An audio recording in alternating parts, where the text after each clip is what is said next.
ہمارا پاکستان، پیارا پاکستان۔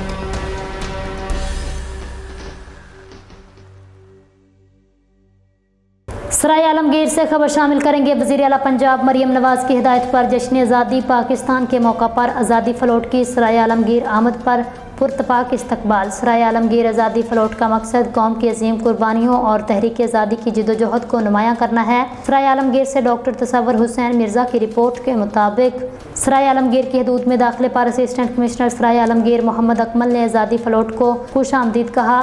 وائز اسکورٹس نے سلامی دی، ملی نغمے پیش کیے گئے۔ سرائے عالمگیر آزادی فلوٹ نے پاکستان کے چاروں صوبوں کی نمائندگی کر رہا ہے۔ پل پر شہریوں کی بڑی تعداد میں شرکت۔ سرائے عالمگیر میں آزادی فلوٹ کا فوارہ چوک میں شاندار استقبال کیا گیا۔ سرائے عالمگیر کی حدود میں جھنڈے، بڑے بڑے فلیکس، اویزاں، پاکستان زندہ باد کے نعرے درج۔ فوارہ چوک میں بڑا سٹیج لگا کر استقبال اور بچوں سے ٹیبلوز شو کروایا گیا۔ ڈی ایس پی اور ایس ایچ او سمیت اسسٹنٹ کمشنر اور چیف آفیسر میونسپل کمیٹی موقع پر موجود۔ آزادی فلوٹ کا صفدر حسین ورک ڈپٹی کمشنر گجرات نے سرائے عالمگیر ضلع بھر کی پنجاب پولیس کی بھاری نفری تعینات لیڈی کانسٹیبلز بھی موجود۔ سرائے عالمگیر میں گھوڑوں پر سوار گھڑ سواروں نے بھی استقبال کیا۔ پنجاب پولیس، ریسکیو 112 تحصیل انتظامیہ اور حساس اداروں کی اہلکار ہائی الرٹ۔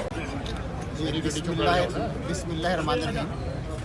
حکومت پنجاب کے حکم پہ وزیر اعلیٰ پنجاب کی ڈائریکشن پر پنجاب آرٹس کونسل نے یہ آزادی فلوٹ بنایا ہے۔ یہ پنجاب کی تاریخ میں پہلی دفعہ آزادی فلوٹ بنا ہے۔ وزیر اعلیٰ صاحبہ کا یہ حکم تھا کہ ہم نے یہ ملک بہت ہی ہمارے بزرگوں نے بہت قربانیوں کے بعد حاصل کیا ہے، تو ہم نے تحریک آزادی کے تمام قائدین کو خراج عقیدت پیش کرنا ہے۔ ہمارے وہ ہزاروں شہداء جو ہیں جنہوں نے پاکستان کے حصول کے لیے قربانیاں دی، وہ ہماری مائیں، بہنیں، بیٹے، بیٹیاں، بزرگ، ان سب کو ہم نے خراج عقیدت پیش کرنا ہے۔ اور ہم نے اس فلوٹ کے ذریعے پورے